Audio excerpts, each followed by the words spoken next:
A DC obteve uma pancada de filmes, principalmente em animações, mas os filmes dirigidos pelo Zack Snyder não foram os primeiros que fizeram parte de um universo compartilhado dentro da DC, pelo menos não em animações.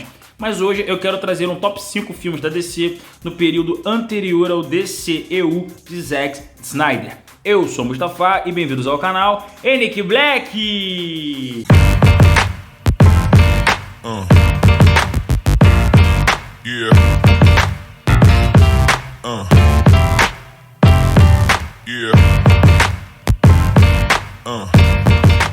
Em quinto lugar, nós temos Constantine, de 2005, personagem criado pelo monstro Alan Moore. Constantine, um detetive do mundo oculto com o poder de ver e combater demônios, que está tentando se redimir de um suicídio frustrado. A trama segue Constantine tentando impedir o plano de um demônio que deseja entrar no mundo dos humanos, enquanto ele lida com sua própria luta espiritual. Embora o filme se inspire nas histórias em quadrinhos, o filme toma uma liberdade criativa e significativa, incluindo mudanças visuais do próprio Constantine, que nas histórias em quadrinhos ele é britânico e louro, e a adaptação tem um tom mais sombrio do que nas histórias em quadrinhos, talvez para ter um estilo mais acessível em Hollywood. O filme tem uma estética gótica com elementos visuais e narrativos de horror sobrenatural, algo com, digamos, pontas de filmes de terror no subgênero sobrenatural, e é frequentemente elogiado pelo desempenho do excelentíssimo Keanu Reeves, embora os fãs das histórias em quadrinhos tenham opiniões divididas sobre a adaptação por essas tais modificações, mas para mim é um dos melhores filmes da DC, que para mim merece estar no top 5. Em quarto lugar, V de Vingança, de 2005. Também criado pelo monstro Alan Moore e alguns outros roteiristas, o filme mistura elementos de distopia, política, ação e filosofia. E eles exploram temas de liberdade, revolução, opressão, todas essas coisas políticas envolvidas. A história é ambientada em um futuro distópico lá na Inglaterra, onde o país está sob o controle de um regime totalitário fascista, liderado por um partido chamado North Fire. O protagonista, conhecido apenas como V, que foi interpretado pelo Hugo Weaving, que para mim foi excelente ator no personagem, é um homem misterioso com um rosto oculto por uma máscara de Guy Fawkes, que para quem não sabe é um personagem histórico que tentou explodir o parlamento britânico em 1605. Ele não conseguiu, só tentou.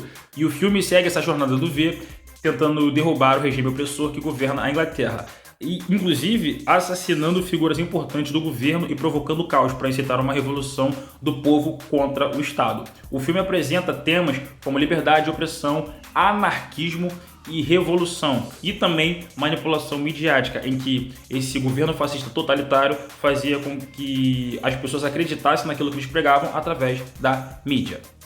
Os finais das histórias em quadrinhos no filme são muito divergentes. Os filmes são menos sombrios e enfatizam mais a área política, e são mais leves comparados a HQs. E os finais também são bem diferentes, já que no filme foi bem mais heróico, digamos assim, mas nas histórias em quadrinhos foi bem mais pesado e ambíguo. Mas sim, cara, é um filme muito bom. Eu sou um cara que gosta de estudar política, então relativamente é um pouco mais fácil para eu entender o filme. Então, para as pessoas que só são fãs de super-heróis e vão assistir, já talvez não se sintam tão confortáveis assistindo devido a essa ignorância na área política. Mas, cara, como eu sou um cara que gosta de estudar política, é um filme, para mim, muito bom. Em terceiro lugar, Watchmen, de 2009. Cara, esse filme é muito bom. Foi dirigido pelo Zack Snyder. E muitas pessoas não gostam do tom cinematográfico dele, mas há filmes que se enquadram muito com a sua forma de dirigir. Eu acredito que o Watchmen é um desses. Esses heróis da DC se passam em uma realidade alternativa dos Estados Unidos durante a década de 1980, no auge da Guerra Fria, onde os super-heróis não são ficção, mas parte da sociedade. O filme começa com o assassinato de Edward Blake, mais conhecido como o Comediante.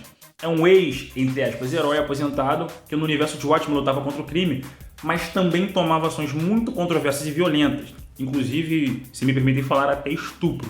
A sua morte desperta o interesse de Rorschach, que para mim é um dos melhores personagens envolvendo super-heróis em cenário político.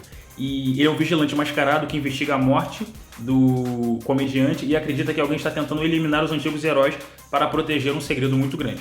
Watchmen é um estudo muito profundo sobre os super-heróis, mas de forma muito diferente das representações tradicionais que nós conhecemos nas histórias em quadrinhos.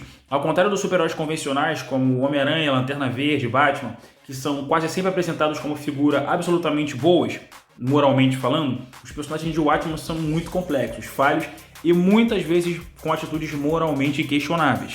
E por isso é um dos meus filmes preferidos de heróis, cara. Dentro desse cenário político, porque É tipo The Boys. As pessoas acreditam que se super-heróis existissem seriam como The Boys. Só que eu acredito que filmes de heróis como The Boys estão muito pra lá e filmes de heróis muito bonzinhos estão muito pra cá. E aqui no Watchmen aparece, digamos, um meio termo, em que muitos deles até têm atitudes boas, só que em outros momentos têm atitudes ruins. Então gera um debate muito mais vantajoso no meu ponto de vista nesse cenário político. Por isso ele é um dos meus filmes preferidos de super-heróis. E em segundo lugar, Superman, O Retorno, de 2006. Cara, foi muito difícil escolher quem colocar em segundo e em primeiro lugar, mas eu decidi colocá-lo em segundo. Foi dirigido pelo Bryan Singer, que também dirigiu alguns filmes dos X-Men. Cara, Superman, O Retorno tentou trazer uma continuação de Superman 2, de 1980, ignorando Superman 3 e 4. Superman, O Retorno começa com o retorno de Superman à Terra, depois de uma ausência de aproximadamente 5 anos, e durante esse tempo ele viajou pelo espaço para tentar procurar restos do seu planeta, Krypton, que havia sido destruído há muitos anos.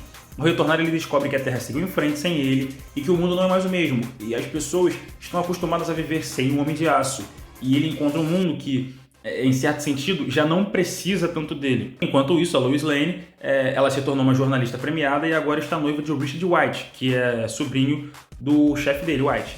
E agora está casada com um filho e está muito estável em sua vida. O problema é que Lois tem uma conexão muito profunda com Clark Kent, mas está confusa com seus sentimentos por Superman, especialmente após a ausência de ambos durante esses anos. E o Lex Luthor, que foi interpretado pelo Kevin Spacey, que, mano, ficou muito bom, ele é um excelente ator, também retorna, porque o Superman não apareceu para depor contra ele, então ele foi solto, dessa vez com um plano grandioso de dominar o mundo. Mais um, Lex Luthor. E ele pretendia criar uma nova forma de Krypton, só que na Terra, usando os cristais de Krypton para criar uma gigantesca ilha de cristais que, ao crescer, destruiria grandes porções de terra e mudaria a dinâmica geopolítica do planeta. Ele mesmo fala que as pessoas podem imprimir dinheiro, mas todo mundo precisa de terra. Então ele está criando terra com elementos de kryptonita para que o Superman seja fraco e não tenha poder sobre ele. Cara, aqui Bryan Singer foi excelente porque isso foi uma colocação muito boa do quão gênio o Lex Luthor é. Então, o Superman se vê forçado a confrontar o Lex Luthor para impedir que seu plano destrua a Terra. Ao longo do filme, Superman não só deve lidar com ameaças do Lex Luthor, mas também com sua própria solidão e o impacto de sua ausência dos 5 anos e seu relacionamento com a Lois, que ainda carrega sentimentos por ele. Mas agora todos têm uma vida diferente. E, cara, eu fui ao cinema com meu pai e com meu irmão assistir esse filme. Aí, cara, além de ser um filme emocionalmente impactante pra mim, o enredo é maravilhoso. Principalmente ao vermos que o filho do Superman matando um dos capangas do Lex Luthor sem querer, porque a Lois acreditava veementemente que o filho não era do Superman, que era do Richard. Mas aí, no final, nós descobrimos que é literalmente o filho do Superman. E em primeiríssimo lugar, Batman, o Cavaleiro das Trevas, de 2008. É o segundo filme da trilogia de Batman, dirigida por Christopher Nolan, com a atuação de Christian Bale. Batman, junto de Gordon, ajuda a acabar com a máfia na cidade de Gotham. No entanto, a chegada de um novo personagem chamado Coringa, interpretado pelo excelentíssimo Heath Ledger, muda radicalmente a dinâmica da cidade e de Bruce Wayne como Batman. O Coringa, que é um vilão absolutamente caótico e imprevisível, busca destruir a ordem e a moralidade que o Batman e os outros personagens tentam preservar. Ele quer que Batman revele sua verdadeira identidade e, de forma mais ampla, deseja provar que, no fundo, todos os seres humanos são tão corrompidos quanto ele, e que basta uma pequena mudança, uma pequena variação para levar qualquer pessoa ao caos. E esse é um dos temas principais: caos e ordem, moralidade e sacrifício, identidade e suas consequências, temas que são altamente explorados nesse filme, e é um dos melhores filmes de super-herói do mundo, arrecadando mais de $1 bilhão.